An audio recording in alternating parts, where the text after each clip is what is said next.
Hi, I'm Tanya, and I live in Manhattan. Before I jump into the juicy stuff, please like and subscribe. My twin sister Natasha and I were born to super rich parents. Dad was a successful businessman, and my mom was an ex-supermodel from France.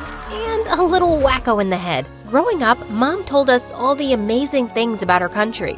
Oh, chérie, it is a beautiful country. So many good places to go and huge gardens. I miss it. Mom made France sound like a paradise.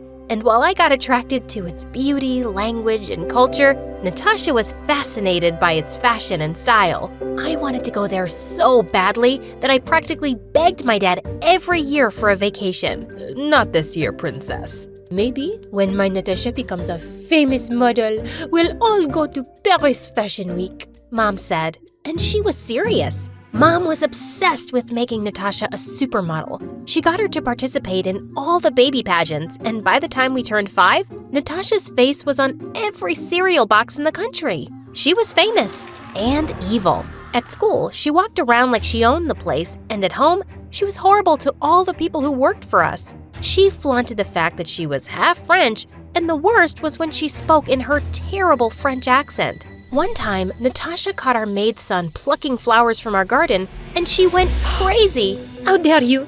That is my favorite flower. Didn't your mother tell you it is illegal to pluck flowers from my garden?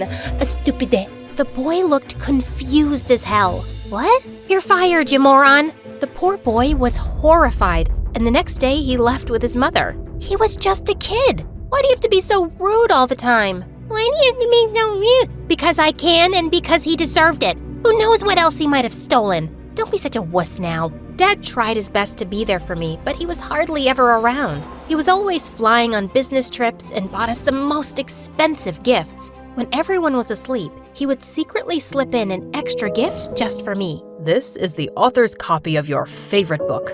Enjoy! Thanks, Dad. I love you. Eventually, I got tired of gifts and realized that this was his way of making up for his absence. Years flew by, and finally, we turned 16. Mom and Dad went out and planned the most amazing Sweet 16 party for us. That day at school, I couldn't wait to go home. Dad promised to buy me the latest iPad, and I was over the moon. But as always, he got busy, and I was stuck with the devil duo. While Mom made Natasha try 1,000 dresses, I just sat in the corner with a book and waited for this misery to end. Oh my God, you're such a buzzkill. Can't you behave like a normal teenager for once? You mean normal like you are? No thank you. It was the best party ever. And when everyone left, Dad introduced us to some of his old friends who ran a successful modeling agency in LA. He had trained some of the most famous supermodels in the world. He came with his son Ryan, who was drop-dead gorgeous, and the most attractive guy I'd ever seen. He had big blue eyes and the body of a demigod. And don't even get me started on the hair. Girls, Ryan will be joining your school from tomorrow, so make sure you show him around. Oh, I could do that, Daddy. No problem. Natasha beamed like she would take a bullet for Ryan. This was the first time she moved her butt to help anyone but herself, so I was genuinely confused. It was only later when I heard her talk to Mom that I understood why she was so excited to help Ryan. He's a dumb boy, but his father can help you get to the top, baby. Make sure he falls for you, mon amour. The next day, the entire school was drooling over Ryan's looks. As if Natasha wasn't high-headed enough, now her popularity went shooting off the roof with Ryan as her arm candy. And Ryan followed her like a lost puppy all the time. Ryan, honey, please get me my salad. Don't forget the toppings. No fat though. I can't lose my precious figure. Coming right up, princess. He went rushing to give Natasha a fat-loaded burger with a milkshake. No wonder he got it wrong with her pulling off that incredible accent. And that's when I knew that whatever little crush I had on him was long gone, and he was all charm and no brains. The next few days were a blur. Our school musical was coming up and I was the lead writer, so I was drowning in work from head to toe. During the final week of our rehearsals, the drama teacher came running to me. She looked like she'd seen a ghost. Tanya, can you change the storyline and not have a male lead at all? Our lead actor in the play fell and broke his leg. Holy bananas! There's no way we could do that on such short notice. I was losing my mind over the situation, but just then I saw Ryan walk into the hall. I was passing by when I heard you guys. I can be your lead guy. I have a really good memory, and I can learn the lines in no time. Oh, you're a savior! No problem. I gave him his script and asked him to learn everything. Within 15 minutes, he was all set. That was fast. Are you sure you can do this? I can do it if you're willing to help me. Practice my lines with me, will ya? When he started saying his lines, I stared at him wide-eyed. It was like I'd written the part for him, and he looked perfect with that face and voice. If you keep staring at me, I'll get awkward.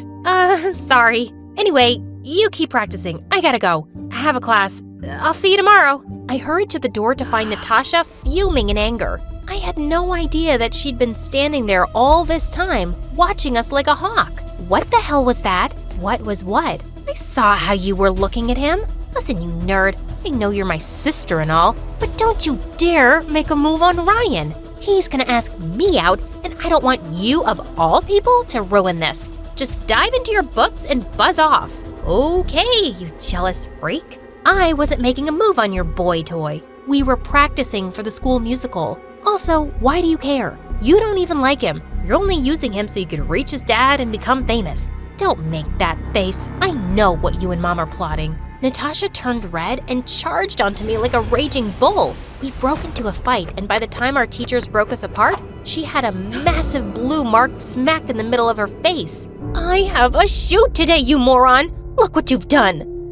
Get over it. You're great at hiding things, aren't you? Use some makeup and stay away from me. During rehearsals the next day, Ryan told us that he was having a huge party at his house. It was his birthday and the whole school was invited. I just have to look my best. I want all eyes on me, especially Ryan's. Natasha said, jumping around like a frog, trying out dresses like a maniac. Wow, real mature. Just as I was about to leave the room to get away from her awful voice, she jumped on my head and said, "Why are you running off so soon? Listen, not that I care, but if you do manage to get your boring butt to the party, you will stay away from Ryan.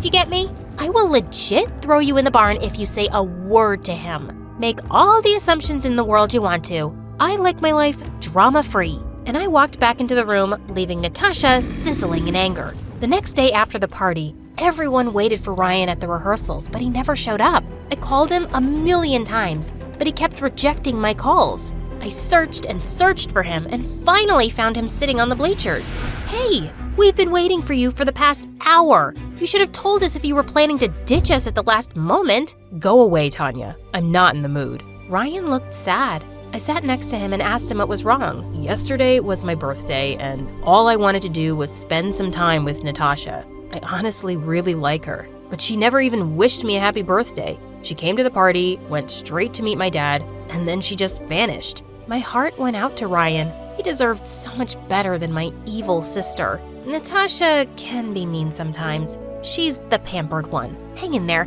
I'm sure she'll come around. Ryan looked at me with his deep blue eyes and his heart-melting smile, and we went on our way to practice. Our musical was a massive hit, and everyone applauded and congratulated the team. And after that day, Ryan and I started hanging out more often and became best of friends. I was happy I finally had someone to discuss my books and work with, and he was happy because he could finally get answers to all his annoying questions. What does Natasha like to eat? What's her favorite color? What's her favorite perfume? He was obsessed with her. And then one evening when I had just gotten back from school, I saw Ryan standing in the driveway with the prettiest flowers. I'm gonna ask Natasha to be my girlfriend today. I hope she says yes. Oh, that she will, but not for the right reasons. As his friend, I thought it was high time he knew the truth. Natasha was the meanest person on earth and a manipulative witch, and Ryan needed to know before he got his heart broken. I gathered the courage to tell him the truth, but just then Natasha walked in looking like an angel, and Ryan's mouth went flying open. What an idiot! "Ay, gorgeous, don't you look handsome? And flowers? For me? Oh, sweet, you're the best, Ryan." With that, they drove off in Ryan's supercar. They deserved each other. The fake beauty with no brains. After about an hour, as I was about to jump into my bed, I got a frantic call from Mom. "It's your sister. Hurry, come to the hospital." Mom told me that Ryan's car had a terrible accident on their way to the movies, and Natasha had been seriously injured. I rushed to the emergency room, panting and falling, to find her sitting with my parents watching an MSA video. What on earth happened? I was terrified. She doesn't look hurt at all. Oh, but I am. See? I scratched my perfect skin. It'll take days for me to heal from this. Do you know how much makeup will go into hiding this? Also, I scratched my ankle, but I'll just wear new boots, so it's okay. What in the name of Jesus was wrong with this family? Tanya, you should be happy your sister's fine. Ryan's the one who needs help. He slipped into a coma. We've been trying to reach his dad, but he's traveling. And you're telling me this now? I ran to his room and saw his perfect face, scarred with 1,000 scratches. God, it broke my heart to see my best friend in that state. With Ryan in the hospital, Natasha went around flirting with every guy at school. And while I visited the hospital every day, she only came when Ryan's dad was around. One day, just after his dad left, she got up and said, "What an absolute waste of time. My skin is so stressed with all this drama, and look at my hair. I need to hit the salon so badly. Someone needs to kick that French butt of yours. This guy loves you like a maniac, and all you do is ignore him or use him for his connections. You're such a jerk."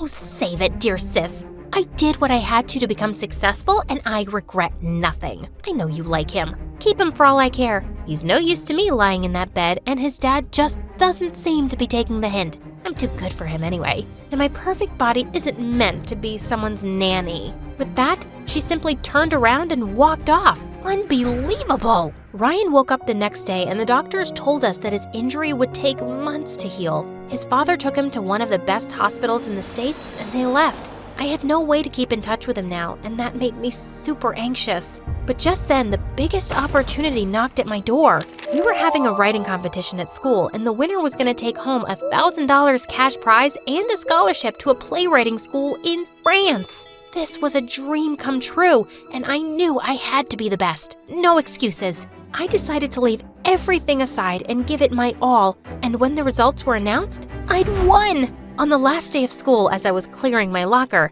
I turned around to see Ryan walking toward me with a big smile. I was so happy to see my friend. I hugged him tight and said, "I'm so glad you're okay." Just then, Natasha screamed from the other corner and came rushing towards Ryan. "Oh, mon amour, I missed you so much.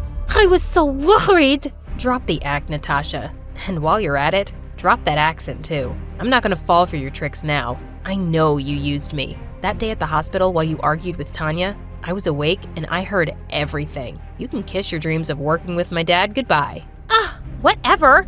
I was just stressed. That doesn't mean I didn't like you. But Ryan didn't hear a word. Instead, he turned toward me and said, It's been you all along, Tanya. I should have seen it right away, but it took me a while. Please tell me it's not too late. I took his hands in mine and said, "Oh, Ryan, I liked you, but you loved Natasha. You only want me now because she treated you like trash. I'm leaving for France tomorrow, but when I'm back, maybe we can go for dinner and talk." Ryan looked at me with love and warmth in his eyes. I know how you've always wanted to go there. I'm happy for you, and I'll wait for you, Tanya. I hugged Ryan and planted a sweet kiss on his cheek before leaving to follow my dreams and take on new adventures in life. Everything else can wait.